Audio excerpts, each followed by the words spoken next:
Eamon O'Carroll, your thoughts after a 6-winning 7 for Bradford over Dewsbury this afternoon? Yeah, very happy. Really pleased for the group. They've worked extremely hard over the course of the last month, and look, there were certain things we could have done better. We know that, but ultimately it's about getting the result, and we got that. I know I ask you this regularly, but what's the most pleasing aspect of that performance for you? Yeah, probably a difficult one at this current moment in time, but look, we had a block of games in mind that we wanted to go, and we ended up achieving that goal. So it's a little win for us in terms of the group and where we're at the moment. So I'd say that at the current moment.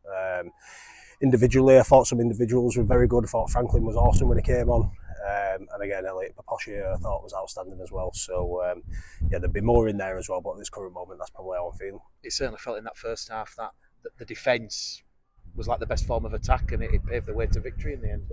Yeah, to be honest, that's probably the area I thought we lacked a little bit of intent in for us, which is something we spoke about at half time. I thought we probably weren't at the level that we've been at, but we were efficient as well, so that was okay. But yeah, I thought that was something we could have gone a little bit harder at, so I challenged the group about that at half time.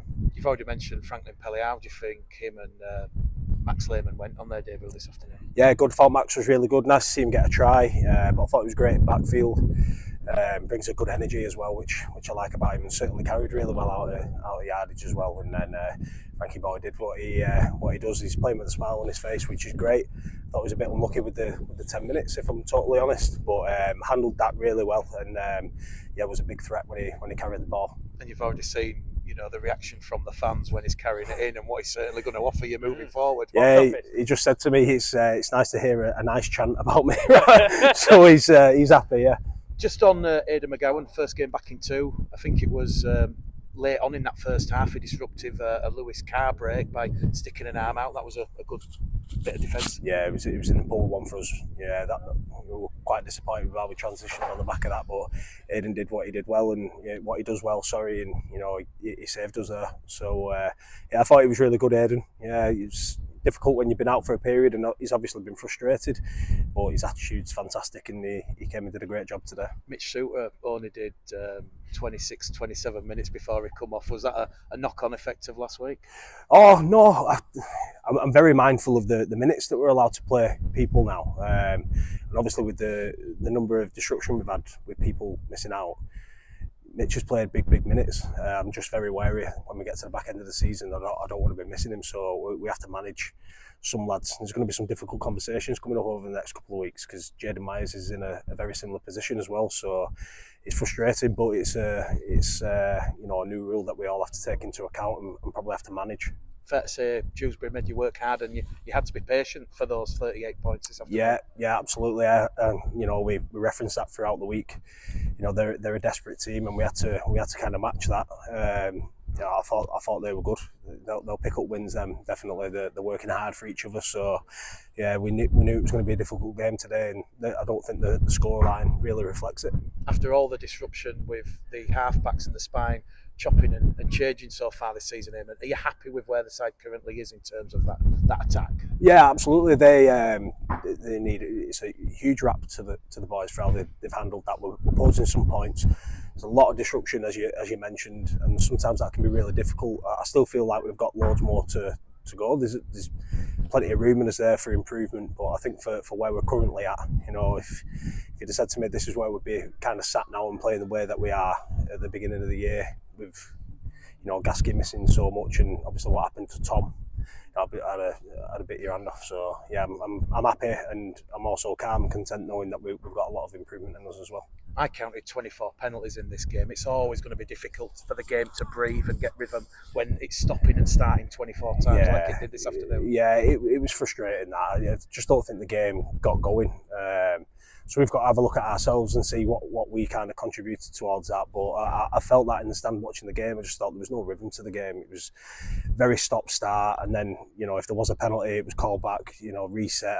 It was a clunky game. Quite frustrating. Just on Franklin Pelly's sin bin, he's the 9th player that's been sent to the sin bin this year. Eamon, no issues from you over that stat? No. And obviously we spoke pre-match. This was the first time since 2001 that Bradford have had 7 non UK-based players in the starting lineup. Do you see that as a positive, or some might even look at it as a negative? Yeah, potentially. I think some people will look at it as a negative. I think I'll look at it as a positive because of the calibre of player that we're bringing in.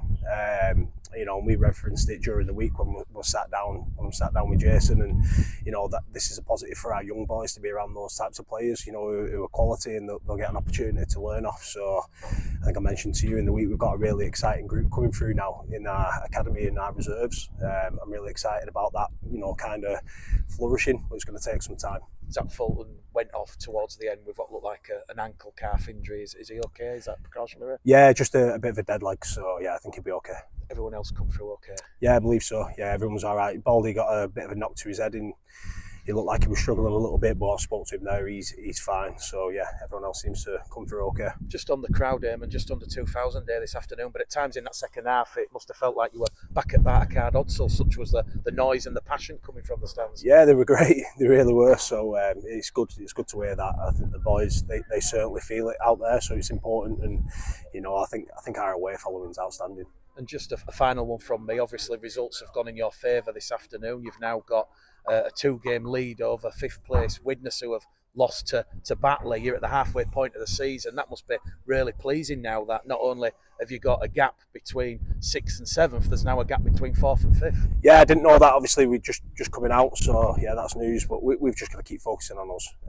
We've got a big month coming up. We've got to keep focusing on us and what we're doing, and the results will look after themselves. Yeah, Mick's mentioned the non-UK base, but I think what's quite telling is that a lot of them, like Mark Sack, Mitch, they're coming over with no experience of English rugby before, and yet they're settling in so well. That must please you even more. They come in sort of from nothing and immediately making an impression. Yeah, and do you know what, the quality of the group that we've got, the way the boys welcome into the group, I honestly believe that's one of the biggest strengths we've got here. And it's not just that; it's the external staff as well.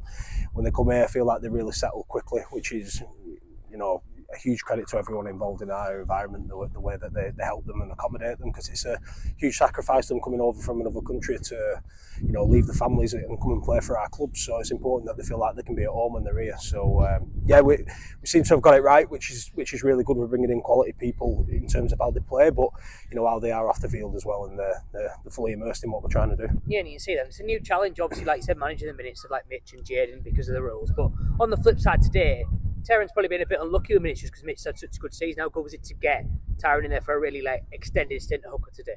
Yeah, it was good. He pulls me every single week. We have the same conversation. Yeah. He's desperate to play. I actually looked at doing it earlier in the year, and we gave him an opportunity to start, but he was ill all week. I give him I said, look, mate, if you're not right, don't play. And he was desperate to play, and he did. And I think Mitch then deserved his starting spot back. So we've had a number of conversations just to say, he has to have an element of patience. I think Mitch is playing outstanding at the minute, so deserves his starting spot. But I love having that competition in that position as well.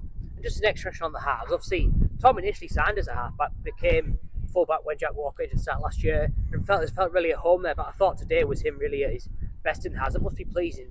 Lee's getting a bit older, his chance his body might break down more, but knowing you can have Tom in there as Jordan is such a reliable, I thought he was probably the best player on the pitch today. That must have really pleased you.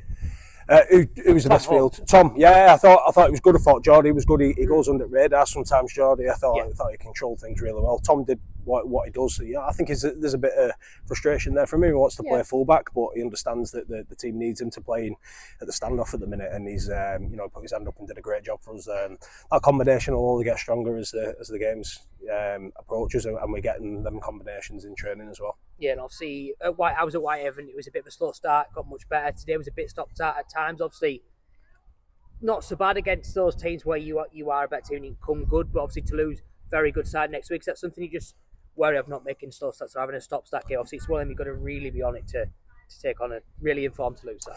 Yeah, I'm not sure. I don't think the start was slow, so to speak. It was slow in terms of the scoreboard, but I speak to the group about that all the time. We don't have to get that ticking over straight away. I thought we were kicking the ball and we were defending and receiving the ball back, and that's the team we want to be. We want to have to be able to break teams down. When you go and play teams like Toulouse and Wakefield, that's not going to happen. You need to build into the game and be happy to break them down and have an element of patience. So don't get me wrong, there were certainly things we could have done better in that first half. Certainly the first probably 15 minutes. but I didn't think we were overall too bad. So no, I'm okay. And just a final one for me, obviously, saw Jaden in the stands wearing a Bradford Northern shirt. He's obviously good to see the lads banging out. How nice is that? You talk about the lads welcoming the Aussie lads in. That kind of thing where players aren't in the squad or they've even gone and they're coming back and watching the team, that must be really pleasing for you as well. Yeah, and credit to him as well. Yeah, he loved his time here, and we're hopeful we'll get him back as well. So he's part of it now. Whether he plays a game with us again, we're hopeful that he will. But no, he's loved by everyone in the group. Great stuff. Cheers, Eamon. Cheers, mate. Just one final one from me, Eamon. How does the preparation look this week? Obviously, Toulouse on Saturday night. How does it look for the club? Yeah, a bit of a different week for us. Obviously, we're normally consistent in terms of our training days because we go Sunday to Sunday. I'm really excited, really looking forward to it. I said that to the group. Let's enjoy the week. We get to spend some time together. I'm looking forward to going back over to France as well. So it'll be good. We'll have probably one less training day, but that's fine. We'll enjoy the travel, enjoy some time together, and prepare the best we can.